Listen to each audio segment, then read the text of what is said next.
Ya estamos, amigos, en nuestro magazine del mediodía, en la parte de la revista. Ahora vienen las entrevistas centrales, las columnas de interés público. Entrevistas centrales que comenzamos hoy con un integrante del directorio del Partido Nacional. Y es el integrante más joven que tiene el honorable, así lo llaman, al directorio del Partido Nacional. Diego Vergara, un joven de nuestra ciudad, un particular amigo, pero además alguien con una visión muy importante, por lo que hemos decidido invitarlo para que nos acompañe en los próximos minutos de nuestro magazine del mediodía. En primer término, bueno, Diego, gracias por aceptar nuestra invitación. La verdad que es un honor para nosotros tenerte en nuestro programa y decirte de lo felices que estamos de tenerte como el integrante más joven del directorio del Partido Nacional, que sea de acá, coterráneo, ¿no? Bueno, muchas gracias por la invitación, como siempre, es un gusto estar acá. Y sí, la verdad que nos tocó ser el representante más joven de todo el país. Estar ahí en la mesa con los 15 miembros es bastante importante y bueno, y aprendemos mucho de ahí, ¿no? Claro. La verdad que la primera sesión fue muy callada todo, solamente se escuchaba mucho, pero bueno, ahora ya tenemos una participación más activa y agradecemos también a los senadores que fueron los que nos dieron la oportunidad de estar ahí. ¿El ingreso cómo es? Por votación, ¿no? Sí, se vota en el Congreso Nacional, en la Convención Nacional, pero más bien fue una lista integradora, que hubieron dos listas en ese caso. Fue una lista que estuvo la mayoría del partido y después hubo otra lista de los ediles del interior, que la mayoría de los ediles del interior pudieron sacar un director, en los cuales Ana María García está también ahí integrando de suplenta de la directora, pero ellos se intercambian y entran bastante seguido. Ajá, perfecto. Y una actividad por venir este año que va a ser muy importante a partir del 1 de febrero. Sí, ahora a partir del 1 de febrero empezamos de vuelta con lo que son las reuniones en el directorio, porque ahora estamos en un pequeño receso, pero vuelven. El tema es que estamos en el marco de lo que son los 180 años del partido. Entonces, un partido con tanta historia, este año se va a hacer muchos festejos. La verdad que, por lo menos reconociendo a toda esa gente, no solo los grandes caudillos, sino que también mucha gente que estuvo capaz que en segunda fila, tercera fila, que creo que son los más importantes. La partida de todos estos acontecimientos, Diego, se dio en los primeros días del año, precisamente para ser local aquí en Melo, en la Plaza Saravia. En la Plaza Saravia, el 2 de enero, fecha de Leandro Gómez. Y bueno, sí, se hizo un acto central en Paysandú, donde fue justamente la caída ahí. Pero acá en todos los departamentos se hicieron por lo menos un pequeño homenaje que acá se hizo en la Plaza Saravia, a eso de las 9:30 de la mañana. ¿Y qué está previsto en el marco de los festejos de los 180 años del partido? Digo, no, ahora lo que se va a hacer es justamente homenajear a todos esos que dieron todo por el Partido Nacional.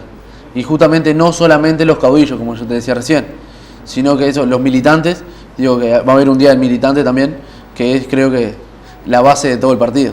¿Se da, Diego, prioridad a las departamentales nacionalistas en este sentido? No, lo que se hizo se armó un cronograma en el directorio y desde el directorio se pasó a las departamentales. Para que la departamental, porque son bastante autónomas las departamentales, si bien todos nos regimos por la Carta Orgánica del Partido Nacional, pero son bastante autónomas en sí. Entonces, ellos lo que hacen ahora, las departamentales, es fijar las mismas fechas que tienen y agregarle otras fechas más. Por ejemplo, acá en el departamento seguramente van a agregar por el tema de los intendentes que hubo acá, que bueno, que tenemos una rica historia del Partido Nacional acá en Cerro Largo. Claro, un baluarte muy importante dentro del Partido Nacional lo ha hecho pesar el departamento de Cerro Largo, cuando, bueno, en las últimas elecciones fue una diferencia muy sustancial sobre el Frente Amplio en materia de votos. Sí, la verdad que habíamos venido de una derrota electoral, por así decirlo, en lo que fue noviembre, que fueron más de 6.000 votos, que la verdad que no nos esperábamos eso. Y bueno, y después se empezó a trabajar nuevamente y se vio el resultado, que se ganó ampliamente por encima del Frente Amplio. La savia nueva del Partido Nacional, representada en ti, Diego, ¿cómo ve ese panorama? ¿Qué causas fueron las que determinaron que, una vez más, se dejen claro que las elecciones nacionales nada tienen que ver con las elecciones departamentales? Quedó demostrado en Cerro Largo concretamente. Yo creo que el interior es distinto, porque en Montevideo como que la gente les hincha más, tienen más el gustito por las elecciones nacionales. Acá en los departamentos, en el interior, creo que como el gobierno desde acá lo tenemos más cerca, parece que la gente como que se entusiasma más con lo que lo que son las elecciones departamentales. Eso se ve mucho en el interior del país. Y por eso justamente las intendencias es donde el Partido Nacional es mucho más fuerte. Tenemos la mayoría de las intendencias del país y es donde perdemos en la nacional, pero después en lo departamental la gente se vuelca nuevamente al Partido Nacional. No sé si porque ven confianza en la gente del Partido Nacional o porque la verdad que eso sí no sabría decirlo. Hablamos de savia nueva, Diego, y precisamente en materia de savia nueva vemos, por ejemplo, la calle Pou trabajando ya de cara al periodo electoral. Sí, nosotros después de mayo después del periodo de mayo que se había terminado todas las elecciones, 2 meses después hicimos un congreso en Flores, donde me tocó estar en la mesa presidiendo el congreso y bueno, del sector Todos Hacia Adelante, de la calle Pou. Y bueno, justamente había más de 500 personas, que la verdad que para ser 2 meses después de una elección, de la tercera elección que veníamos, fue muy concurrida, la verdad que estuvo llena de gente y estuvo muy bueno. Fue en Flores ahí, y bueno, y ahí se trabajó y ya se estaba hablando de cara a las próximas elecciones. Si bien cada uno, en el lugar que le toque, va a ir trabajando para ir creciendo cada uno políticamente y para ir ayudando y mejorando a lo que es el partido, si bien estamos en eso, nosotros ya tenemos el camino marcado, que queremos que Luis Lacalle Pou sea el próximo presidente. Precisamente en ese sentido, digo, hoy es muy temprano avisorar hechos relacionados con las próximas elecciones dentro de 5 años. Hay que transcurrir todo este tiempo, todo este periodo de tiempo precisamente, pero las cosas que están aconteciendo, las cosas que están pasando, están llevando a reivindicar al Partido Nacional. ¿Como joven lo ves así? Sí, yo espero que sí. Hay muchas cosas de las que están pasando ahora, que mucha juventud, muchos de los jóvenes, cuando la mayoría de mi generación y un poco para abajo también, ahí está, vieron el Frente Amplio como el gobierno, como lo nuevo, como que era lo esperanzador, y hoy ya 10 años después ya no lo ven tan así. Hay mucha gente que esperaba, me pasó cuando teníamos 18 años, antes de votar, justamente fue la primera vez que ganó el Frente Amplio, nos votábamos nosotros, y lo veían muchos compañeros, también lo veían como, bueno, ahora va a haber un cambio circunstancial en Uruguay, esto cambia todo, y la verdad que no fue tan así, y bueno, y las pruebas están ahora. ¿Hay jóvenes defraudados? Sí, muchos, sí, eso sí. Sí. Y mucha gente también, muchos jóvenes no saben y pensaban que el Frente Amplio, como te decía, era lo renovador y que los partidos tradicionales era lo malo. Y bueno, y ahora después de 10 años vieron que no era tan así. Hablamos de hechos que, están pautando o van a determinar quizás un cambio de orientación o un cambio en lo que tiene que ver con la preferencia nacional, ya que hablábamos de las elecciones nacionales. Venimos de 2 días en los que el tema del aumento de tarifas ha ocupado los títulos de los medios de comunicación. ¿Qué reflexión hace Diego Vergara de esto? Bueno, yo creo que es un ajuste, la verdad que por lo que vemos nosotros es un ajuste fiscal bastante tapado, porque si bien, mismo Mujica lo dijo hoy, salió por subrayado, que justamente es un ajuste fiscal bastante tapado, lo dijo él, y después tiene... Lo admitió el ex vicepresidente de la República. Lo admitió por eso. Así que, ahora Mónica Xavier presidenta del Frente Amplio, también lo dijo. Entonces, bueno, al revés, perdón, no te quiero. Mónica Xavier dijo que no era un ajuste y Mujica lo dijo que sí. Ajá. Entonces esas son las cosas que se van complicando de a poquito. Y más que en la campaña nosotros dijimos que iban a haber, justo estaba viendo ayer una nota para recordar un poco de noviembre del 2014, que la calle Pou justamente hablaba de que hablaran con Arbeleche, que era la asesora nuestra en temas de economía, y que hicieran un debate con Astori, y justamente Astori dijo que no iban a haber aumentos en los impuestos, que no iban a poner impuestos nuevos. Y bueno, y parece que hoy cambió todo. ¿No se cumplen las promesas electorales? Justamente no se cumplieron en esta oportunidad. Eso, y nosotros intentamos justamente no hacer promesas. Nosotros sí nos comprometimos mucho a lo que iba a pasar. Justamente la gente eligió otra cosa y bueno, y seguimos por el mismo camino. Por lo menos fuimos conscientes y leales con lo que dijimos y seguimos por eso. Diego, desde tu punto de vista dentro del directorio del Partido Nacional, ¿piensan hacer algo en relación a esto precisamente, en relación a que no se cumplen las pautas elaboradas en la campaña electoral, en que se ha dado vuelta el discurso concretamente? ¿Se está pensando en actuar a nivel del directorio? Sí, el nivel del directorio, lo que pasa es que la mayoría en el directorio son senadores. Ahí va. Hay muchos senadores y diputados que van se hablan en el directorio y ellos van y lo plantean en Cámara después. Que eso también a veces la Cámara tiene mucho más peso que lo que es el directorio. Pero sí, se está trabajando en eso y la idea es hacer una serie de charlas después en los distintos departamentos. Por eso otra cosa yo me había olvidado de comentar, que el directorio pedimos esta vez que no se reuniera solamente en Montevideo, sino que cada tanto pudiera ir por el interior y reunirse en el interior. Porque la verdad que a veces el directorio queda muy alejado de la gente y queda solamente la departamental acá. Bueno, entonces, como un anexo, queremos aportar a la departamental y ayudar a la departamental a que, si bien ella tiene su autoridad, su gente, pero nosotros estamos a las órdenes y queremos ayudar a que pueda seguir creciendo. En este periodo entonces existe la posibilidad que el directorio del Partido Nacional se reúna periódicamente en algún departamento del interior también. Sí, eso sí. Eso se habló, fue de las últimas reuniones que se habló y quedó concretado que sí. ¿Está de acuerdo Luis Alberto Heber, que es el titular del directorio? Sí, él estaba en la sección y estaba ahí, y justamente fue de los que a él le gusta mucho ir al interior y sí, y él como presidente apoya bastante y apoya bastante todo el tema de juventud.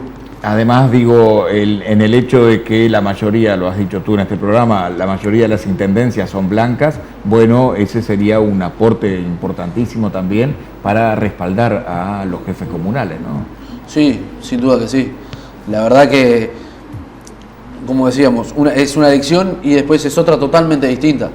Y creo que hay que apoyar y aprender de cómo se trabaja, porque por algo es que se gana así, y se gana de esa manera y lo ven así. Aumento de tarifas públicas, lo hemos analizado aquí. El último tema que teníamos agendado para preguntarte es acerca de la capitalización de ANCAP. Se ha votado y el Senado ha hecho historia en el país al reunirse un 1 de año, precisamente para lograr los votos para la capitalización de ANCAP. ¿Qué reflexión te merece esta situación dada en ANCAP? Bueno, ANCAP es otra de las situaciones que también se viene complicando. Creo que en los últimos 12 años, más bien, se fundió ANCAP. Están queriendo ayudar de alguna manera para ver si pueden reflotar lo que es una empresa que lamentablemente se fundió. No estoy orgulloso de eso, para nada, ni por estar en otro partido, no quiero que le vaya mal al país, pero la verdad que es una empresa que se fundió y bueno, y ahora con el tema con la capitalización vamos a ver cómo sigue esto. El tema es que, si hay una capitalización, las tarifas tendrían por lo menos que bajar, y es lo que que no se está viendo, y no creo que, en lo personal, no creo que bajen las tarifas, y seguimos con el petróleo más... Bueno, lo estamos comprando, se lo compró bastante barato, y nosotros acá lo vendemos a fortuna. No hay relación. No, para nada. Diego, estamos mirando que en la portada del semanario Búsqueda, que se publica precisamente en el día de hoy, Sendik cree que lo quieren hundir políticamente, hasta en el Frente Amplio, y que por eso surgió lo de ANCAP. El probable hallazgo de petróleo puede devolverle chances de ser candidato, piensan el actual presidente y su antecesor, dice el Búsqueda en su edición de hoy. Yo creo que ANCAP está mucho más por arriba de la gente, de los políticos, así que creo que no tiene nada que ver. Por lo menos en lo personal pienso que no tiene nada que ver. La opinión tuya. Sí, capaz que se lo quiso tomar personal porque él estuvo ahí adentro.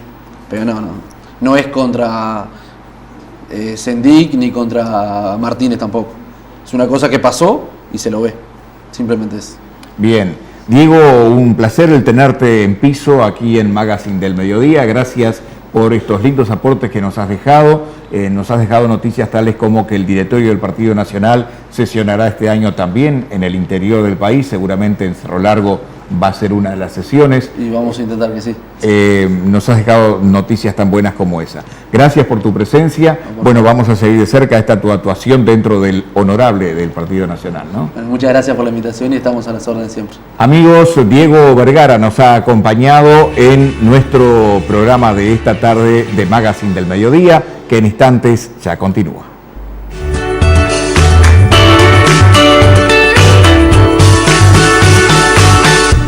Bien amigos, estamos en nuestra segunda entrevista de la tarde y como lo habíamos prometido en el informativo, vamos a conversar con uno de los protagonistas del hecho un poco inexplicable que vivió nuestra ciudad ayer en la necrópolis local con la formación de esa nube en forma de cruz que se dio mientras se estaba filmando una nota, una serie para el programa Voces Anónimas que se emite en el canal 12 de Montevideo.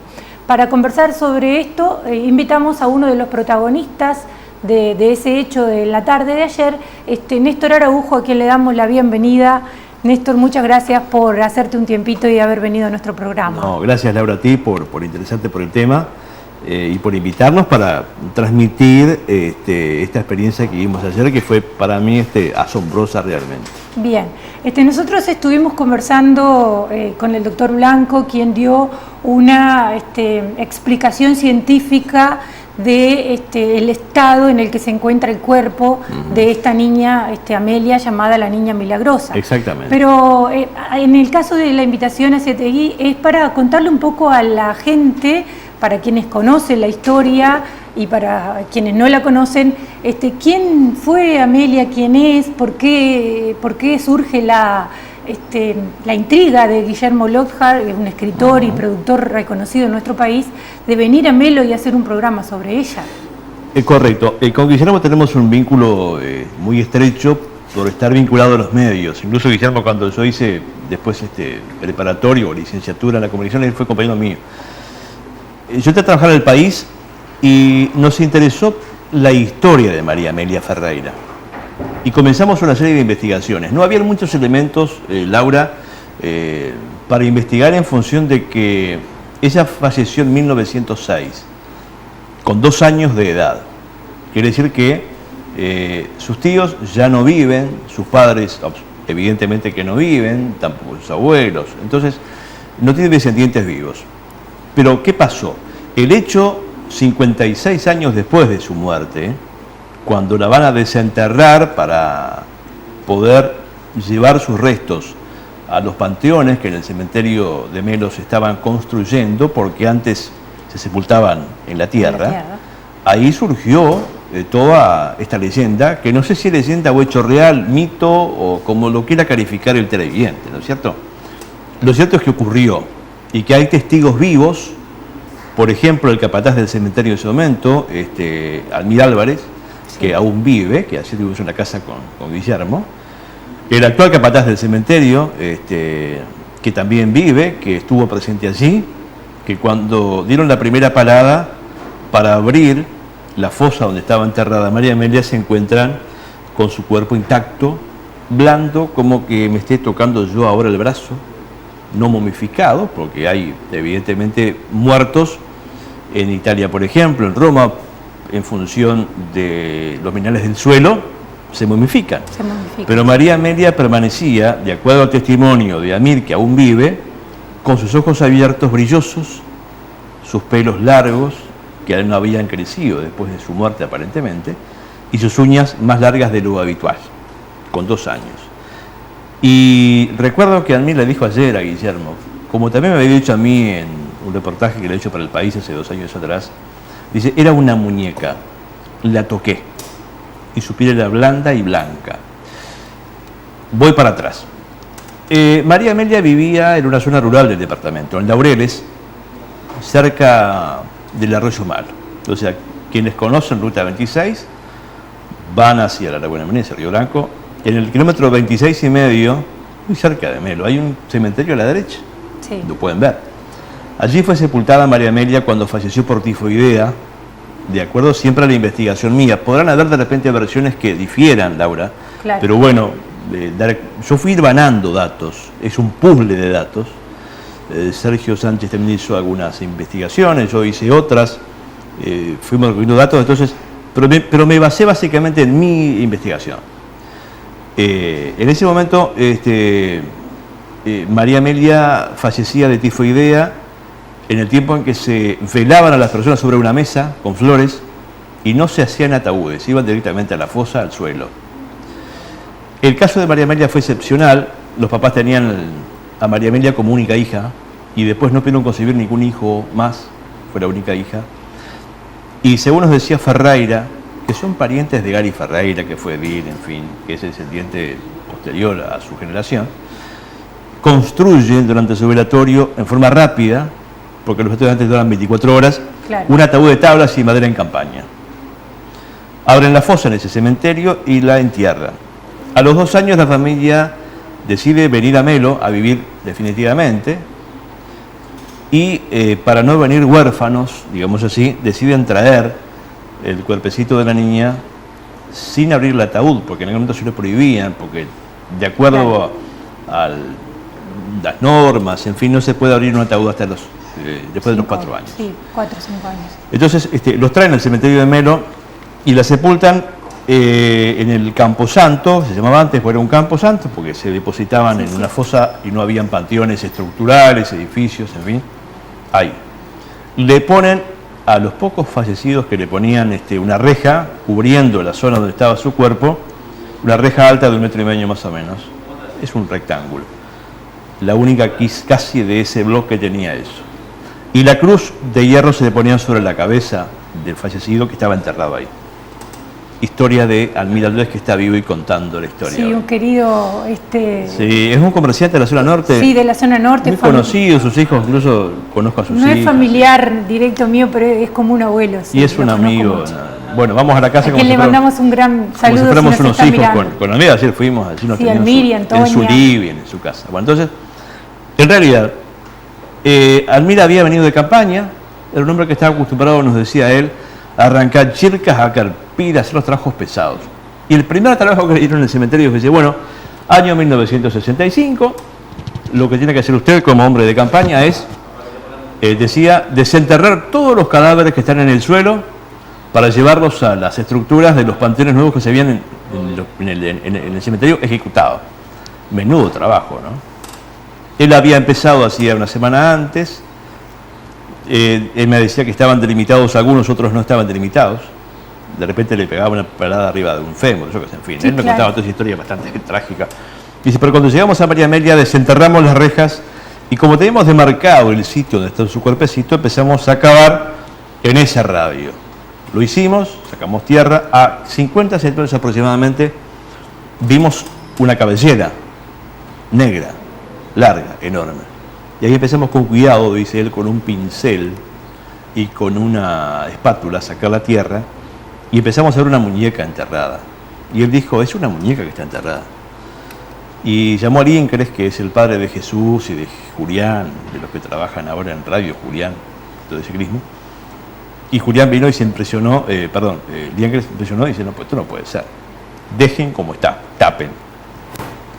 Al otro día volvieron a desenterrarla, limpiaron todo. Y dice, el único que la toqué fui yo, me decía Álvarez, porque tenía la piel, como te dije hoy, blanda, blanca, como recién nacida, como una muñeca, decía literalmente Álvarez. La taparon, 56 años después, año 1965. Desde ese momento todos los cuerpos pasaron a los panteones, a los nichos, y el único que se mantiene en la tierra es de ella. ¿Qué pasó? La historia, como habían pocos medios de comunicación, de difusión, se conocía poco, porque poco se propagaba por la ciudadanía. Claro. La radio, la televisión en aquel momento empezó a difundir y la gente empezó a decir, pero es una niña entonces milagrosa. Claro. Y ante la necesidad imperiosa de mucha gente de tener milagros en la vida, porque una vez tiene carencias o precisa de algún afecto, de algún apoyo espiritual, en fin, y acude a lo que sea para tener su milagro. Y fue y le pidieron cosas. Y ella empezó, de acuerdo al testimonio de mucha gente que recibió milagros, a recibir milagros. Le pedía y ella le cumplía. En el periodo de Higo Saravia se construye una ermita en el cementerio Melo, donde está ubicada ahora allí su panteón, y ahí sí, comienza, digamos, la explosión de los milagros cumplidos por María Amelia. Basta con ir al cementerio hoy y poder apreciar osos de peluche, muñecas. Lo estamos viendo en pantalla. En fin, placas de médicos, ofrendas de promesas tales como, yo qué sé, en fin, coches de bebés. Mira, placas de médicos hay como 5, túnicas de maestras, tablas de dibujo de estudiantes. ¿Qué pasa? La gente dice que va, nos decía el capataz del cementerio, va y le pide promesas y ella le cumple. Y cuando le cumple le deja la ofrenda. Claro. En ese marco, en ese contexto, armamos la historia para el diario El País, que llevó una página entera hace 2 años. Y ahí seguramente nace. Y Guillermo me llamó hace una semana. semana. Dice, Araujo, ¿cómo está? Bien, bárbaro. ¿Podré ir a Melo? Digo, sí, antes de hoy, porque me voy de licencia hoy. Digo, vení. Entonces voy urgente, que fue ayer. Dice, conseguimos los permisos. Entonces, ¿qué hice? Yo hablé con la doctora Carmen Tor, por la directora de Castellano, que también tiene a cargo el cementerio, para que nos permitiera entrar al cementerio. Hablé con Almir, dice, sí, vengan a casa tranquilo que los espero con un refrigerio, todavía me dijo. Y después encontramos a un amigo, Melucho, que había recibido un milagro, que estaba sordo, que había ido a Brasil y que la curó María Amelia. Entonces, le dije, bueno, te reuní, le dije a Guillermo, a las personas, quizás protagonistas. Y dice, no, pero tú tenés que hablar. Digo, no, yo no quiero hablar. Bueno, me hizo hablar de todo esto que me estás preguntando tú ahora. Claro. En el momento de la entrevista que le hacían a Melucho, que fue la persona que recibió el don del milagro que se curó de la sordera, como yo no tengo ahora celular, te imaginas que estoy al aire y si suena me matan. Entonces lo dejo apagado siempre en un lugar ahí determinado. Lo dejé. Estaba haciendo la entrevista a mí y de repente va Guillermo y me dice, paren, corten. Y yo pregunté por qué. Porque Carmen Tor advirtió que sobre la ermita, sobre la cumbrera, que es la parte de la cúspide de la había una cruz formada por nubes. Estamos disfrutando de las imágenes. Bueno, eso es lo que están viendo ustedes. Justamente, esa es la ermita. Ahí va. Y ahí está sobre la cumbrera, digamos, sobre la cúspide del techo de tejas, la cruz formada por nubes. Y Carmen incluso relató para El País, que yo le hice la entrevista, que estaba viendo El País Digital, dice, todas las nubes pasaban por esa cruz y la cruz no se movía, permanecía ahí, porque quizás la predominancia del viento permita que también, como claro, es que haya la sido cruz, algo momentáneo. Claro, momentáneo, o sea, generalmente son cirrus stratos, esas nubes que son agujas de hielo, que con el viento continúan su curso, pero la cruz permanecía ahí. Decía un amigo, pero avión no, porque los aviones, la ruta aérea por Melo no es en diagonal, como están viendo ahí, sino que es vertical. Quizás la raya vertical sea un avión, pero la horizontal no. Bueno, en fin, decenas de opiniones que se van generando, si es cierto, si no es cierto. Bueno, en resumen, esa cruz en el cielo sobre la ermita de María Amelia fue lo que nos asombró a todos. Claro. Y digo a Carmen Tor, porque Carmen Tor no tendría ningún interés en salir a la prensa. Exacto, era una de las cosas que comentábamos, Claro. que a veces uno ve en las redes sociales fotografías de cosas que no tienen explicación y se pregunta quién la habrá tomado, será un truco, será Claro. trabajada con Photoshop. Exacto. Pero en este caso es una persona conocida como Carmen, que es la directora de gestión social, Exacto. que no está íntimamente relacionada a la tecnología, que no tiene, vamos a decir, elementos como para trucar una foto tan Naturalmente. rápidamente, ¿verdad? Y aparte de Carmen, la veintena de personas que Había. estaban presenciando la entrevista, ¿no? Exacto, habían unas 20 personas, había niños incluso así, que los niños dicen que no mienten nunca. Bueno, también apelaron su teléfono y sacaron fotos, pero me refiero a que en ese momento estaba Carmen y mandó parar la grabación ella realmente, y sacó fotos. Y esa cruz permaneció ahí durante varios días, durante varios minutos. Y después va Guillermo y nos dice, a mí siempre me pasan cosas extrañas cuando hago programas como Voces Anónimas. Y el cameraman incluso dijo, no filmes, dice, le dijo al cameraman, no filmes. Entonces eso es un material mío, un recurso mío, que no lo voy a utilizar en el programa que vamos a pasarlo, y sacó foto con su teléfono. Dice, quizás, No lo utilizará de acuerdo a en las repercusiones que va a tener, puedo utilizar eso. Pero dice que son... Y después me contó, tú también has leído algunos libros de Guillermo, sí, sí. que le ocurren cosas insólitas. Sí. Sí. A él. Justamente cuento un poco a la teleaudiencia, ayer cuando yo veo en las redes sociales lo que en realidad no había visto lo de la cruz y sí había visto que Néstor se había tomado una foto con Guillermo. Exacto. Me contacto con Néstor porque mi interés era hacerle una entrevista a Guillermo como escritor. Exacto. Porque bueno, como todos saben, una de mis debilidades es la lectura y a raíz de mis alumnos he leído todos los libros de Guillermo. Y bueno, me contacto con Néstor para pedirle, digo, ¿cómo hacer para contactarme con Guillermo Lójar y hacerle una entrevista como escritor? Y dice, y ahí es cuando Néstor me dice, pero ¿no viste en mi Facebook lo que pasó con la nube? Bueno, y ahí, bueno, Exacto, ahí empezó comenzó la todo otra esto. historia. De cualquier manera, ya está comprometido que me va a pasar el teléfono y vamos Sí. a contactar a Guillermo y también me voy a sacar las ganas de Sí. hacerle una entrevista como escritor. Pero es cierto, sí, quienes conocemos la vida, la biografía y la historia de cómo también él comenzó a escribir y Sí. a investigar sobre estos temas, realmente él comenzó a investigar sobre esas cosas paranormales o Sí, inexplicables y su a madre raíz de fue- experiencias personales, Y su madre ¿no? fue protagonista de muchas cosas en su propia vida, ¿no es cierto? Y después de muerta Y también. después de muerta, entonces Sí. como que Guille mamó eso desde un principio. Y a mí me llamó la atención una cosa, Laura. A todos, además me decía Carmen Tor, Araujo, tengo la piel de gallina. Pero mirá eso, y no se movía. Pasamos 5 minutos de ahí, la cruz Claro. permanecía ahí. Además Claro. parecía puesta en el lugar exacto. Y Guillermo no se inmutaba para nada. Dice, para mí esto es natural, decía. ¿Y por qué? Y nunca explicó. Dice, no, esto pasa siempre. Claro. Como que él tenía asumido de que en su vida llegan señales milagrosas o señales que para él son naturales. Claro. Pero para mí, que soy sí cristiano, que soy de la congregación salesiana, que soy confirmado y que tengo todos los sacramentos, yo no soy reacio a los milagros y a las apariciones y a las cosas místicas. Mientras no vea, no creo. Ayer vi esto, Claro. creí, pero por suerte, ¿sabes lo que me salvó, Laura, de todo esto? Es que yo no fui a sacar la foto. Porque yo, no, Araujo sacó Claro. la foto así, después la Exacto. pasa en el país y se hace famoso. No, la Claro. sacó Carmen Tor. Y Claro. yo usé la foto de Carmen Tor para justamente pasarla al país, que está, Claro. que bueno, el país digital está hoy la foto. Sí, está, nosotros lo leímos en Y la- además los comentarios en la abajo recorrida. hablan de muchas cosas científicas y otros que creen realmente Claro. en una cuestión, bueno, vinculada a estas cosas de lo paranatural, como decías tú, ¿verdad? Bien.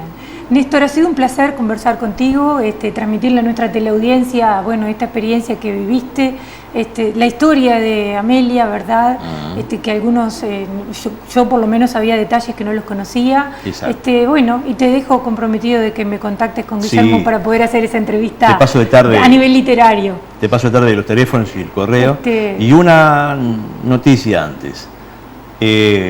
Inmediatamente después de pasado esto, Guillermo se conectó con el Ministerio de Turismo, que tiene contacto seguramente allí, y le transmitieron de que es posible que María Amelia Ferreira, la niña que está enterrada ahí, pueda formar parte de un circuito que el Ministerio de Turismo pretende construir, ejecutar, de cuestiones que están vinculadas con la sanación o con los milagros.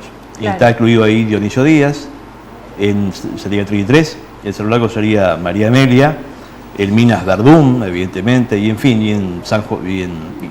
y San Cono en Florida. Entonces, a poner un circuito donde todos los años vengan excursiones a pedirle milagros.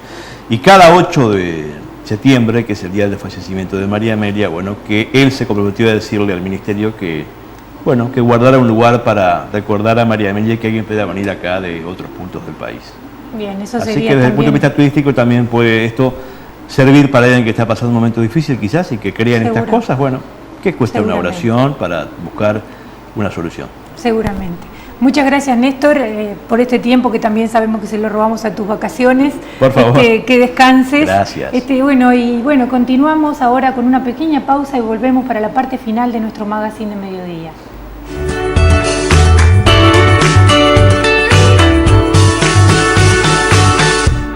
Avanzamos en la propuesta informativa de Cable 1 al mediodía. Esto es el magazine. Hasta las 2 de la tarde estamos con ustedes, queridos amigos televidentes.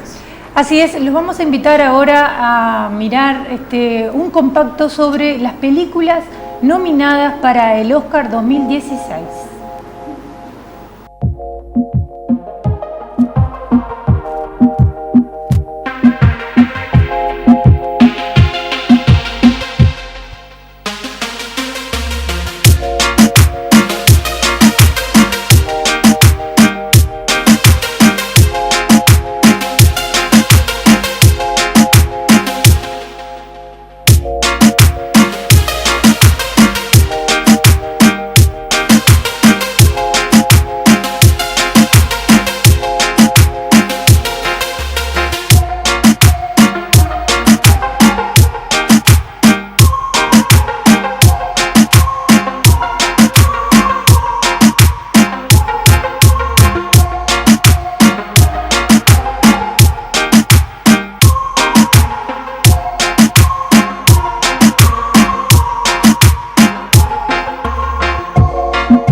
Bien amigos, estamos ya llegando al final de una nueva edición del Magazine del Mediodía y nos vamos a despedir como de costumbre, Laura, en forma musical, ¿verdad? Sí, la verdad, hoy elegimos un tema muy romántico, Solamente tú, de Pablo Alborán.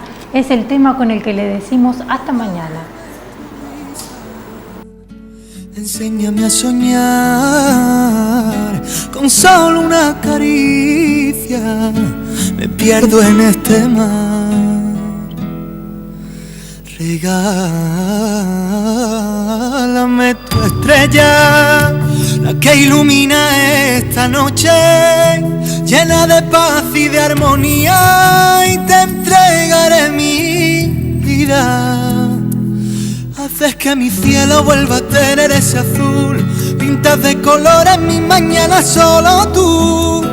Navego entre las olas de tu voz y tú, y tú, y tú, y solamente tú. Haces que mi alma se despierte con tu luz, tú y tú y tú. Enseña tus heridas y así las curarás, que sepa el mundo entero que tu voz guarda un secreto. No menciones tu nombre que en el firmamento se mueren de celo. Tus ojos son destellos, tu garganta es un misterio. Haces que mi cielo vuelva a tener ese azul, pintas de colores mis mañanas solo tú. Navego entre las olas de tu voz y solamente tú. Haces que mi alma se despierte con tu luz, tú y tú y tú y tú y tú y tú, y solamente tú. Haces que mi alma se despierte con tu luz, tú y tú y tú.